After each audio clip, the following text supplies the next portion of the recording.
Hi all, இது ஜெனியின் உலகம்.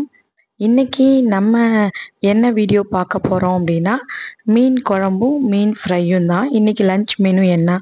இது வந்து சாட்டர்டே நான் எடுத்த வீடியோ. ஆனால் ஆக்சுவலாக சாட்டர்டேவே நான் 2 லாங் வீடியோ நான் அப்லோட் பண்ணிட்டேன். அதனால் இந்த வீடியோ சண்டே தான் நான் போஸ்ட் பண்ணலான்னு இருக்கிறேன், அப்லோட் பண்ணலான்னு இருக்கேன். இந்த வீடியோவில் வந்து நிறையா என்னுடைய கருத்துக்களை வந்து நான் ஷேர் பண்ணியிருக்கேன். வீடியோவில் பார்த்துட்டு எப்படி இருக்குன்னு நீங்கள் சொல்லுங்கள். இது வந்து அரிசி களைஞ்ச தண்ணி. இந்த அரிசி களைஞ்ச தண்ணியில் நான் பூண்டு வேஸ்ட்டு, வெங்காயம் வேஸ்ட்டு, காய்கறி வேஸ்ட்டு எல்லாத்தையுமே நம்ம வந்து இதில் போட்டுட்டு இதை வந்து செடிகளுக்கு ஊற்றணும் அப்படின்னா செடிகளோட வளர்ச்சி வந்து ரொம்ப நல்லாயிருக்கும். அதுதான் வந்து இதை வந்து ரெகுலராக நான் வந்து பண்ணிகிட்ருக்கேன். அப்போ இந்த பூண்டு கழுவுற இதை வந்து க்ளீன் பண்ணும் போது, இந்த பவுலை வந்து நம்ம க்ளீன் பண்ணும் போது, அதை கல்லை க்ளீன் பண்ணும் போது இதை எடுத்து அப்படியே நம்ம ஊற்றிக்கலாம். ஊற்றிட்டோமா அவ்வளோதான், இது வந்து க்ளீன் ஆயிடுச்சு.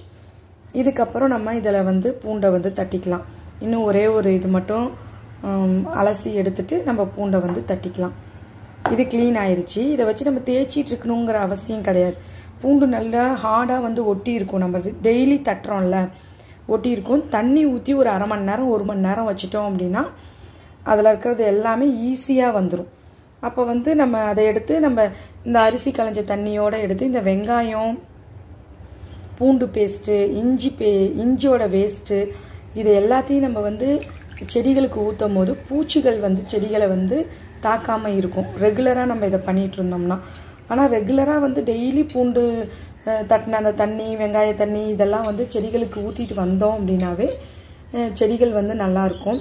ஆனால் நம்ம வீட்டில் கொஞ்சம் செடிகள் இருந்தால் ரெகுலராக நம்ம ஊற்றலாம். கொஞ்சம் செடிகள் அதிகமாக இருந்துச்சுன்னா ஒரு 4 நாளைக்கு ஒரு தடவை தான் ஒரு செடிக்கு வர மாதிரி இருக்கும்.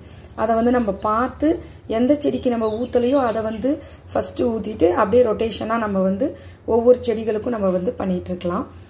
இதுதான் இன்றைக்கி வந்து நான் என்ன இந்த மாதிரி நம்ம ப்ரிப்பேர் பண்ணி ஒரு சமைக்கிறதுக்கு முன்னாடி நம்ம எல்லாத்தையும் எடுத்து வச்சுக்கிட்டு நம்ம சமைக்க ஆரம்பித்தோம் அப்படின்னா சமையலும் சீக்கிரமாக முடிஞ்சிடும், நமக்கும் ஈஸியாக இருக்கிற மாதிரி இருக்கும். இது வந்து நான் சொல்லலை, போன விலாகில் நான் சொல்லியிருப்பேன். இந்த மட்டன் சூப் எடுத்தப்போ அந்த எலும்பெல்லாம் வந்து நான் இப்படி எடுத்து வச்சுருப்போம்.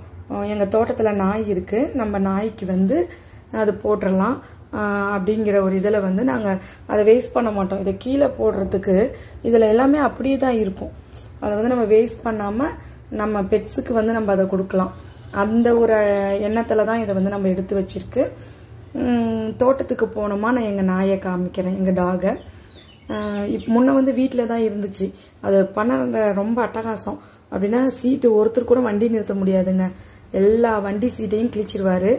அதனால் ரொம்ப ராவடிங்கிறதுனால இப்போ தோட்டத்தில் கொண்டு போய் காட்டு ராஜாவாக அங்கே சூப்பராக சுற்றிட்டு இருக்காரு. நான் தோட்டத்துக்கு போகும்போது எங்கள் நாயை நான் காமிக்கிறேன்.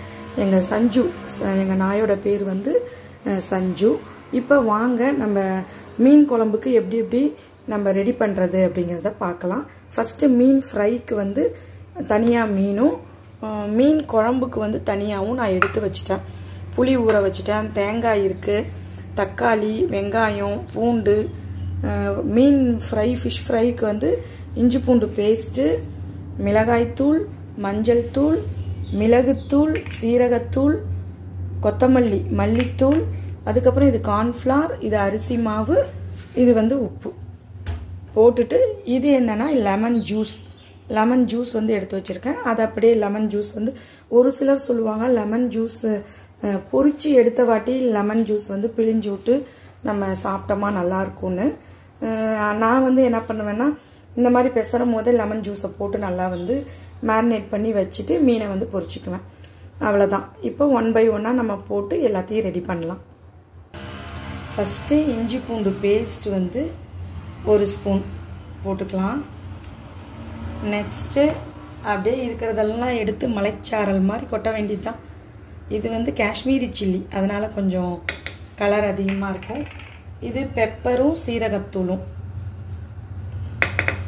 போட்டாச்சு. அடுத்து இது மல்லித்தூளும்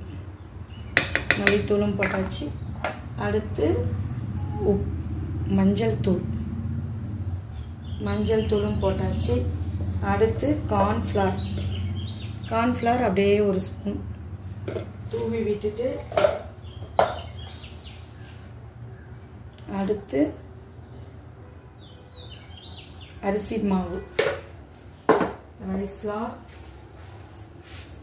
இது வந்து உப்பு வந்து நம்ம பார்த்து தான் போடணும். அப்படியே கையிலேயே எடுத்து கம்மியாக போட்டுக்கலாம். ஏன்னா அதிகமாக போட்டோமா ஒன்றும் பண்ண முடியாது. போட்டுட்டு இந்த லெமன் ஜூஸை அப்படியே ஊற்றிட்டு நம்ம இப்போ பெசற வேண்டியது தான். இதை நான் மேரினேட் பண்ணி கொஞ்சம் நேரம் வச்சுட்டு மீன் குழம்பு வச்சு முடிச்சுட்டு நம்ம அதை அப்புறம் எடுத்து பொரித்தோம் அப்படின்னா நமக்கு கரெக்டாக இருக்கும். அவ்வளோதாங்க. ஃபுல்லாக வந்து நல்லா இது பண்ணி மேரினேட் பண்ணி வச்சாச்சு. இதை அப்படியே டிஸ்டர்ப் பண்ணாமல் மூடி ஒரு பக்கம் வச்சிடலாம். ஃப்ரிட்ஜில் கூட வைக்கலாம். ஆனால் நான் இன்றைக்கி ஃப்ரிட்ஜில் வைக்கலை, வெளியவே தான் வைக்கிறேன். மீன் குழம்புக்கு இஞ்சி பூண்டு பேஸ்ட் வந்து தேவைப்படாது. நான் எப்பயுமே மீன் குழம்புக்கு இஞ்சி பூண்டு பேஸ்ட் சேர்த்துக்க மாட்டேன். வெறும் பூண்டு தான். பூண்டு, வெங்காயம், தக்காளி இதை வச்சு தான் மீன் குழம்பு வந்து நான் வைப்பேன். அடுத்து மீன் குழம்புக்கு ரெடி பண்ணிக்கலாம். இப்போ மீன் குழம்புக்கு ரெடி பண்ணிக்கலாம். மீன் குழம்புக்கு மாங்காய் போட்டால் சூப்பராக இருக்கும். மாங்காய் சீசன் இன்னும் வரல. நான் சேலம் போனப்போ வாங்கிட்டு வந்தேன். இப்போ எல்லாத்தையும் போட்டு அரைக்க வேண்டியது தான். இது வந்து தேங்காயிலையே என்னத்தை போட்டு போகிறோன்னா பூண்டு, அடுத்து வெங்காயத்தையும் ரொம்ப பொடியாக இல்லை, மிக்சியில் போட்டு அரைக்க போகிறோங்கிறதுனால அப்படியே போட்டுக்க வேண்டியது தான். எனக்கு சமையல் செய்ய ரொம்ப பிடிக்கும். நான் கரெக்டாக செய்கிறேன்னா தப்பாக செய்கிறேன்னா அப்படின்லாம் எனக்கு தெரியாது. சமையல் செய்ய பிடிக்கும். அந்த மாதிரி பிடிச்சி கற்றுக்கிட்டது தான் எனக்கு சமையல். உங்களில் எத்தனை பேர்த்துக்கு சமையல் பிடிக்கும் அப்படின்னு சொல்லுங்கள். ஃபஸ்ட்டு இதுவே ஃபுல்லாகிடுச்சு. அதனால் இதை அரைச்சிட்டு அதுக்கப்புறம் இன்னொரு தக்காளியும் சேர்த்துக்கலாம். சமையல் வந்து ஒரு கலை தான். ஆனால் எல்லாத்தாடையும் நல்லா சமைக்க முடியாது. நான் சூப்பராக சமைப்பேன்லாம் சொல்ல மாட்டேன். ஆனால் எங்கள் அம்மா நல்லா சமைப்பாங்க. எங்கள் அத்தைங்கெல்லாம் சூப்பராக சமைப்பாங்க. எங்கள் 3 அத்தைங்களுமே நல்லா சமைப்பாங்க. அவங்கக்கிட்ட இருந்து எது ஹெரிடிட்டியாக எனக்கு இது வந்துச்சா என்னன்னு தெரியல. சமைக்கிறது ரொம்ப ரொம்ப எனக்கு பிடிக்கும். நான் ஒரு தக்காளி போட்டேன்னா போதும் அதே. ஏன்னா நம்ம மாங்காய் போட போகிறோம், புளியும் ஊற்ற போகிறோம். அதனால் ஒரு தக்காளியோடு நிறுத்திக்கலான்னு இதை எடுத்துக்கிட்டேன். எனக்கு இந்த கைப்பிடி இருக்கிற வானலியை விட இந்த மாதிரி இருக்கிறது தான் ரொம்ப பிடிக்கும். நான் இதெல்லாம் வந்து டிமார்ட்டில் தான் வாங்கினேன். வாங்கி 4-5 வருஷம் ஆகுது. எனக்கு ரொம்ப பிடிக்கும், நல்லாயிருக்கும். அங்கங்கே கரையெல்லாம் கைப்பிடி இருந்துச்சுன்னா இங்கெல்லாம் கரை ஒட்டும் பாருங்கள். இதில் அந்த மாதிரி எந்த கரையெல்லாம் ஒட்டாது. நம்ம சூப்பராக க்ளீன் பண்ணிக்கலாம். அதுக்காக அப்படின்னு இப்போ நம்ம அரைச்சதை இப்போ அப்படியே ஊற்றிக்கலாம். மிக்சியை நல்லா குலுக்கி அதை வீணாக்காமல் அதையும் நம்ம ஊற்றிக்கலாம். நெக்ஸ்ட்டு போட வேண்டிய பொடிகள் எல்லாம் போட்டு புளி கரைச்சி ஊற்றிட்டு கொதிக்க வச்சு மீனை போட்டு இறக்கணுமா மீன் குழம்பு முடிஞ்சிச்சு. எப்பயுமே நான் மீன் குழம்பு வந்து வானலியை வச்சுட்டு எண்ணெய் ஊற்றிட்டு தாளித்து வெங்காயம், பூண்டு, தக்காளி எல்லாம் போட்டு வணக்கி தான் செய்வேன். இந்த தடவை வந்து சரி இப்படி செஞ்சு பார்க்கலாம் அப்படின்னு சொல்லிட்டு தான் இப்படி செய்கிறேன். எப்படி வருதுன்னு பார்க்கலான்னு. இந்த டேஸ்ட் வந்து ஒரு டைம் கூட நான் இந்த மாதிரி பண்ணினதில்லை. அதனால் ரொம்ப புளி ஊற்ற வேணான்னு தோணுது. ஏன்னா மாங்காய் இருக்குது. இந்த மாங்காய் ரொம்ப புளிப்பாக இருக்குது. அதனால் போதும், இதோட நிறுத்திக்கலாம். இப்போ இதில் என்னென்ன நம்ம சேர்க்கணுமோ அதெல்லாம் சேர்த்துடலாம். நான் இதுக்குன்னெலாம் தனியாக பொடியெலாம் அரைச்சி அந்த மாதிரி சேர்க்கறதெல்லாம் இல்லை. கடையில் மீன் குழம்பு மசாலா அப்படிங்கிறத வாங்கிட்டு வந்து அதை அப்படியே போட்டுக்கலாம். நான் எப்பயுமே இப்படி தான் மீன் குழம்பு. ஒரு சிலர் வந்து இது என்னது மிளகு, சீரகம், வரமிளகா, கொத்தமல்லி இதெல்லாம் வறுத்து அரைச்சி அப்படிலாம் பண்ணுவாங்க. நான் அந்த மாதிரிலாம் எதுவும் பண்ண மாட்டேன். ஏன்னா நமக்கு இதுக்கே டைம் இல்லைன்னு மட்டும் நான் சொல்லக்கூடாது. நானும் இல்லை, யாருமே வந்து நமக்கு டைம் இல்லை அதனால் நான் இதை செய்யலை அப்படின்லாம் சொன்னோம் அப்படின்னா நம்ம சோம்பேறிங்கன்னு அர்த்தம். டைம்லாம் இருக்கும், நம்ம சோம்பேறித்தனத்துக்கு நம்ம கடையில் வாங்கி போட்டுட்ருக்குறோம். அவ்வளோதான். போட்டுட்டு தேவையான அளவு உப்பு போட்டுக்கலாம். உப்பு போட்டுட்டு இதை நல்லா வந்து கரைச்சிக்கலாம். அவ்வளோதான். இந்த மாதிரி இதை நல்லா கரைச்சிட்டு போதும். இதுக்கு மேலே தண்ணி ஊற்ற வேணான்னு நினைக்கிறேன். இல்லை ரொம்ப கெட்டியாக வருமா என்னன்னு தெரியல. கொதிக்க வச்சு பார்க்கலாம். கொதிக்க வச்சு பார்த்துட்டு நம்ம ஊற்றிக்கலாம். இப்போ குழம்பு கொதிக்கட்டும். கொதித்து வரும்போது மாங்காவையும் மீனையும் அப்போ போட்டுக்கலாம். இப்போ ரைஸ் வந்து சாதம் வெந்துருச்சான்னு பார்த்துக்கலாம். இல்லை, இன்னும் ஒரு 5 நிமிஷம் ஆகும். அதுக்குள்ளே நம்ம போய் இந்த தண்ணி இருக்கு இல்லையா, இதை செடிங்களுக்கு ஊற்றிட்டு வந்துடலாம். நல்லா வெயில் அடிக்குது. அவ்வளோதான். இந்த தண்ணி அரிசி களைஞ்ச தண்ணியை இன்றைக்கி ரோஸ் செடிக்கு தான் நான் ஊற்றுறேன். ஃபுல்லாகவே ரோஸ் செடிக்கே ஊற்றிடலான்ட்டு. ரோஸ் வந்து நிறைய பூத்து இருந்துச்சு, அதெல்லாம் பறிச்சாச்சு. ஒரே ஒரு ரோஸ் இருக்குது, இதுவும் நல்லா வாடிடுச்சு. அவ்வளோதான். பறித்து அப்படியே செடியிலே போட்டால் அது மக்கிக்கும். இந்த மாதிரி வச்சிடலாம். இப்போ அரிசி களைஞ்ச தண்ணி தொடர்ந்து ஊற்றிட்டே வந்தோமா நம்ம செடிகள் வந்து நல்லா வளரும். குழம்பு வந்து நல்லா கொதிச்சு வருது. இப்போ வந்து மீனை போட்டுட்டு மாங்காவை வந்து கட் பண்ணி வச்சுருக்கேன், அதையும் நம்ம போட்டுக்கலாம். அவ்வளோதான். ஒரு 2 நிமிஷம் இல்லைன்னா ஒரு 5 நிமிஷம் விடலாம். ஒரு 5 நிமிஷத்தில் குழம்பு வந்து ரெடி ஆகிடும். ஆனால் மீன் வந்து சீக்கிரம் வெந்துரும்பாங்க. எனக்கெலாம் கொஞ்சம் பயமாக இருக்கும். இது என்னடா அது 5 நிமிஷம் 2 நிமிஷத்தில் வெந்துடுது அப்படிம்பாங்க, சீக்கிரமாக வெந்துரும்பாங்க. சரி, இருந்தாலும் பரவாயில்ல, நம்ம கொஞ்சம் நேரம் விட்டே எடுப்போம் அப்படின்ட்டு நான் என்ன பண்ணுவேன், கொஞ்சம் நேரம் விட்டு தான் எடுப்பேன். அவ்வளோதான். மாங்காவும் மீனும் போட்டாச்சு.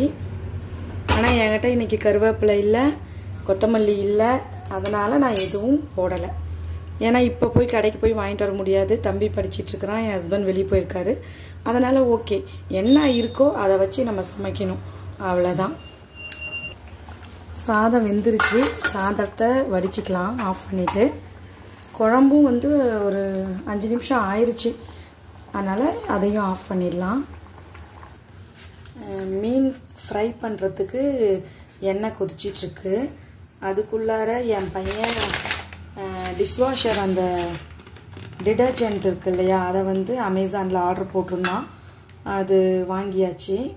வேலைக்கு போகிற பெண்கள் எல்லாருக்குமே டிஷ்வாஷர் வந்து அவசியமா அப்படின்னு கேட்டால், நம்மளால் முடிஞ்சால் கண்டிப்பாக நம்ம வந்து கையிலேயே பாத்திரங்கள் எல்லாத்தையும் வாஷ் பண்ணுறது தான் பெஸ்ட்டு.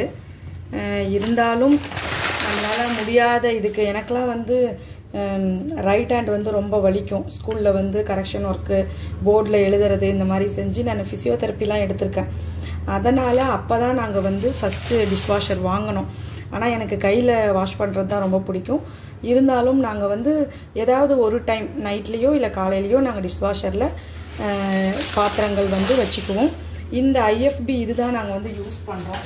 நம்ம எந்த பிராண்ட் யூஸ் பண்ணுறோமோ, பிராண்டு அப்படின்னா டிஷ்வாஷரை வந்து எதாவது யூஸ் பண்ணுறோமோ அதே பிராண்டில் டிடர்ஜென்ட் வாங்கி யூஸ் பண்ணுறது தான் நமக்கு நல்லது. இப்போ வந்து பழசு வந்து அவ்வளோதான், தீந்துருச்சு, ஃபுல்லாக தீந்துருச்சு. அதனால் இப்போ புதுசு வந்து வாங்கியாச்சு. நம்ம டிஷ்வாஷரில் பாத்திரங்கள் எல்லாமே இருக்குது. எடுத்து இதெல்லாத்தையும் நான் வந்து அடுக்கணும். அதனால் அந்த வேலையும் சைட் பை சைட் நான் சமைக்கும் போதே பண்ணிக்குவேன். அவ்வளோதான். இப்போ வந்து எண்ணெய் நல்லா கொதிச்சிருச்சு. நம்ம மீனை வந்து பொரிச்சு எடுத்துக்கலாம். இந்த மீன் பொரிக்கும் போதெல்லாம் நானும் கொஞ்சம் பயந்துக்குவேன், இந்த எண்ணெய் தெறிக்கிறதுக்கு. அப்படியே நம்ம பழகிட்டோமா அதுவும் பழகிடும். அவ்வளோதான். மீன் பொரிச்சு எடுத்துட்டு நம்ம லஞ்சு சாப்பிட வேண்டியது தான். மற்ற வேலைகள் எல்லாம் ஈவினிங் தான் நான் வந்து பாத்திரம் ஒன்று கையிலேயே விளக்குறதா இருந்தாலும் வாஷ் பண்ணுவேன், இல்லைனா டிஷ்வாஷரில் போடுறதா இருந்தாலும் ஈவினிங் டைம் வந்து மீதி வேலை. இதுக்கு மேலே நம்மளால் முடியாது அப்படிங்கிற மாதிரி ஆயிடுச்சு. ஏன்னா லீவ் டேஸ்னால் என்னமோ ஃபுல்லாக சமைக்கிற மாதிரியே நமக்கு தோணும். காலையில் சமைக்கிறது, மதியானம் சமைக்கிறது, அந்த மாதிரி. ஸ்கூல் டேஸாக இருந்தால் டக்கு டக்குன்னு காலையில் மதியானம் எல்லாத்துக்கும் செஞ்சு எடுத்துக்கிட்டு நம்ம ஓடிடலாம் ஸ்கூலுக்கு. அதனால் இப்போ காலையில் சமைச்சேன், இப்போ மதியானம் சமைச்சிட்ருக்கேன். இப்போ மீனை பொரிச்சு முடிச்சுட்டு நம்ம லஞ்ச் என்னன்னு பார்க்கலாம். அவ்வளோதான், மீன் ஃப்ரை பண்ணி முடிச்சாச்சு. இதை அப்படியே எடுத்துடலாம். இந்த ஷீலா மீன் வந்து கொஞ்சம் நல்லாயிருக்கும், டேஸ்ட்டும் நல்லாயிருக்கும். ஒரு 2-3 வாரம் ஆகுது நாங்கள் மீன் எடுத்து. அதான் மீதி கொஞ்சம் மீன் இருக்குது, அதை வந்து நான் ஃப்ரிட்ஜில் வச்சுட்டேன், மேரினேட் பண்ணி ஃப்ரிட்ஜில் வச்சுருக்கேன். அது ஈவினிங்கோ இல்லை நாளைக்கோ வந்து எடுத்து பொரிச்சிக்கலாம். இப்போ வாங்க நம்ம லஞ்ச் என்னன்னு பார்க்கலாம். இன்றைக்கி நம்ம வீட்டில் லஞ்ச் என்னென்னா சாதம் வந்து ரெடியாக இருக்குது. அடுத்து மீன் குழம்பு, மாங்காய் போட்ட மீன் குழம்பு. அடுத்து மீன் ஃப்ரை. இது வந்து காலையில் 11 o'clock வச்ச மட்டன் சூப் இருக்குது. அதே மாதிரி அந்த மட்டன் கால் இருக்குல்ல அது இருக்குது. சரி, இதை வேஸ்ட் பண்ண வேணாமே, கொஞ்சம் நேரம் கழித்து சாப்பிட்டுக்கலான்னு எடுத்து வச்சுருக்கேன். அண்ட் ரசம் வந்து நேற்று வச்சது. சரி, அதை வேஸ்ட் பண்ண வேணாம், புதுசாக ரசம் வச்சோம் அப்படின்னா அதை எடுத்து நம்ம ஊற்றிட்டு தான் புதுசாக வைக்கணும். நேற்று தானே வச்சோம், அது இல்லாமல் மண் பாத்திரத்தில் வச்சோம் அப்படின்னா ஒரு 2 நாளைக்கெலாம் நல்லாயிருக்கும். அதனால் அதை அப்படியே வச்சாச்சு. இதுதான் இன்றைக்கி நம்ம வீட்டில் லஞ்ச். நம்ம சேனலோட வீடியோஸ் உங்களுக்கு பிடிச்சிருந்துச்சு அப்படின்னா ஜெனியின் உலகம் சேனலை சப்ஸ்கிரைப் பண்ணுங்கள். மற்றும் ஒரு நல்ல பதிவில் மீண்டும் சந்திப்போம். தேங்க்ஸ் ஃபார் வாட்சிங்.